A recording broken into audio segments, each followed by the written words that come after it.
ఇన్నేళ్ల నుండో మనము ఇటువంటి ఒక రోజు వస్తుందని ఊహించి అనేక సందర్భాల్లో అధికారంలో ఉన్న పార్టీలు, రాజకీయ పార్టీలు ఏదైనా టీడీపీ కానీ, కాంగ్రెస్ కానీ, టీఆర్ఎస్ కానీ, మళ్ళీ ఇవాళ కాంగ్రెస్ కానీ, వీళ్ళందరికీ కూడా సహకార విద్యుత్ సరఫరా సంఘం సిరిసిల్ల దీని గొప్పతనం గురించి చెప్తూ దీన్ని కాపాడుకుంటూ 66 సంవత్సరాలు ఇవాళ 1970లో భారతదేశంలోనే ప్రప్రథమంగా ఒక పైలట్ ప్రాజెక్ట్ కింద ఆనాడు దేశవ్యాప్తంగా 5 ఇటువంటి సొసైటీలను తీసుకొచ్చి ఒక ఎక్స్పెరిమెంట్, దీని ద్వారా విద్యుత్తీకరణ స్పీడ్గా జరుగుద్ది, వ్యవసాయానికి ఇది ఉపయోగపడుతుంది. ఎక్కడైతే ప్రాజెక్టులు లేవో, ఎక్కడైతే నీళ్ళ కొరత ఉన్నదో అటువంటి ప్రాంతాలను ఎంచుకొని ఆనాడు ఉమ్మడి ఆంధ్రప్రదేశ్లో సిరిసిల్ల, రాజన్న సిరిసిల్ల జిల్లా అయిందో ఈ సిరిసిల్ల ప్రాంతానికి ఆనాడు ఎంచుకొని ఇక్కడ అందరూ కూడా వ్యవసాయం బావుల మీదనే ఆధారపడి బతుకుతూ ఉన్నారు, జీవనోపాధి సాగిస్తూ ఉన్నారు. కాబట్టి దీన్ని తీసుకురావడం జరిగింది. రాజకీయాలకు అతీతంగా ఆనాడు 70లోనే ఒక సంవత్సరంలోనే 2 సంవత్సరాల్లోనే దేశవ్యాప్తంగా సగం దేశం అంధకారంలో ఉన్న సిరిసిల్లలో ఈ ప్రాజెక్టు ద్వారా వెలుగులు నింపి అమెరికన్ ఎయిడ్తో ఆనాడు పెద్దలు, గౌరవనీయులు మాజీ శాసనసభ్యులు రాజేశ్వరరావు గారు కానీ, అలాగే జె నరసింహరావు గారు కానీ, పార్టీలు వేరైనా ఇద్దరు కలిసి ఈ ప్రాజెక్టును ముందుకు తీసుకుపోయే క్రమంలో అనేక పర్యాయాలు, అనేక విషయాల్లో వాళ్ళు దీన్ని ముందుకు తీసుకుపోయే క్రమంలో దీనికి ఆదరణ దొరికే విధంగా ఆనాడు వాళ్ళ పనితీరు ఉంటుంది.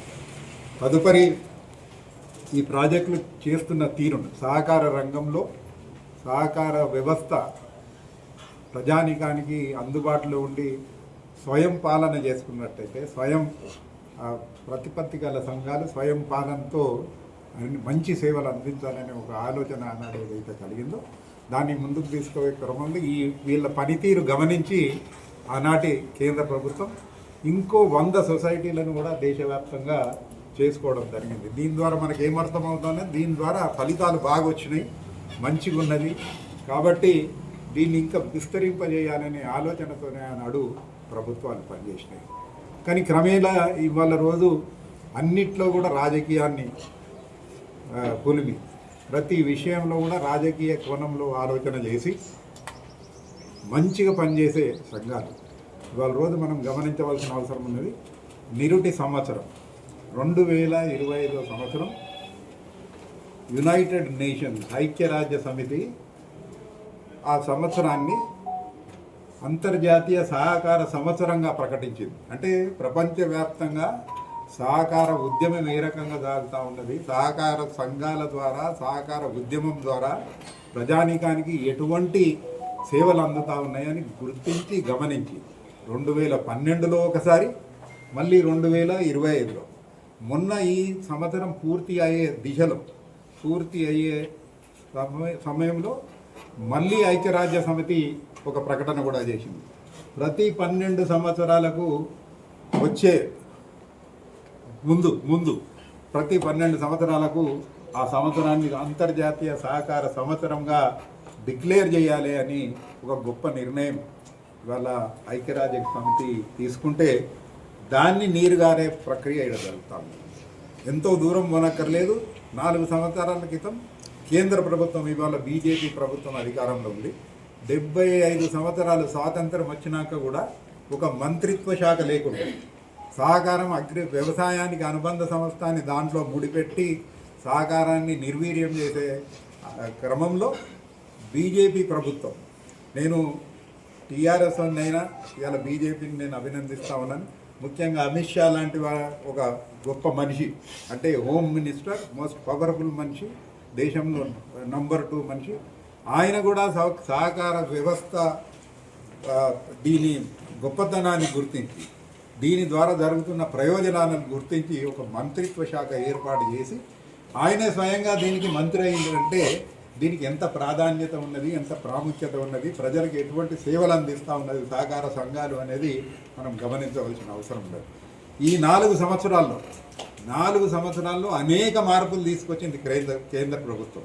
సహకార వ్యవస్థను ముందుకు తీసుకుపోయడానికి ఇవాళ ఉన్న 8 లక్షల సంఘాలను ప్రతి గ్రామానికి ఒక సహకార సంఘాన్ని ఏర్పాటు చేయాలి, సహకార వ్యవస్థను బలోపేతం చేసి ముందుకు తీసుకుపోవాలి. దీని ద్వారా అద్భుతమైన ఫలితాలు వస్తూ ఉన్నాయని కేంద్ర ప్రభుత్వం గుర్తించి ఒక గొప్ప నిర్ణయం తీసుకొని ఇవాళ ముందుకు సాగుతున్న తరుణంలో ఇక్కడ కాంగ్రెస్ ప్రభుత్వం ఇక్కడ ఉన్న కాంగ్రెస్ ప్రభుత్వం ఇవాళ ఇటువంటి నిర్ణయం ఏదైతే ఇవాళ తీసుకున్నదో మన అందరికీ తెలుసు. మెల్లగా ఒక ముసుకేసుకొని లోపలికి వచ్చింది ఇవాళ. ఇళ్ళకి వచ్చి దీన్ని ఖతం చేసే కార్యక్రమం కేవలం రాజకీయ ఒక కుటిలమైన ఆలోచనతోనే, ఒక దుర్మార్గమైన ఆలోచనతోని ఈ వ్యవస్థను నిర్వీర్యం చేసి దీన్ని ఖతం చేయాలి. ఎందుకంటే ఇది కాంగ్రెస్ వల్ల అదుపులోకి వస్తలేదు అనేది బాధ తప్ప ఇంకోటి కాదు. కానీ రాజకీయ నాయకులు అన్ని పార్టీలలో కూడా గమనించాలి. సహకారంలో అన్ని పార్టీల వాళ్ళు ఉన్నారు. ఇవాళ మా 3,50,000 మంది వినియోగదారులు ఈ సహకార సంఘంలో ఎవరైతే ఉన్నారో పార్టీలకు అతీతంగా అందరం కలిసి పనిచేసుకుంటా ఉన్నాం. ఎన్నికలు వచ్చినప్పుడు కూడా సరే ఎవరి పార్టీ తరఫున ఒక ప్యానెల్ ఉంటుంది కానీ సింబల్ ఉండదు. ఏ పార్టీ సింబల్ మీద పోటీ చేయం. మేము నాయకత్వాన్ని ఒక ప్యానెల్ మీద మనం పోటీ చేస్తాం కాబట్టి ఇటోడు అటు వస్తాడు, అటోడు. ఉదాహరణకి నేనే ఉన్న గత 21 సంవత్సరాల నుంచి కరీంనగర్ జిల్లా సహకార బ్యాంక్ అధ్యక్షునిగా ఉన్నా. నాకు అన్ని పార్టీలు సపోర్ట్ చేస్తేనే ఈ స్థాయిలో ఉన్న నేను అని అనుకుంటాను. నేను ఏ ఒక్క పార్టీ కాదు, పార్టీలను రాజకీయాన్ని పక్కన పెట్టి ఆ ఎజెండాలను పక్కన పెట్టి నడిపినాం కాబట్టి సహకార వ్యవస్థ ఇంత బలంగా ఇవాళ ముందుకు సాగుతూ ఉన్నది.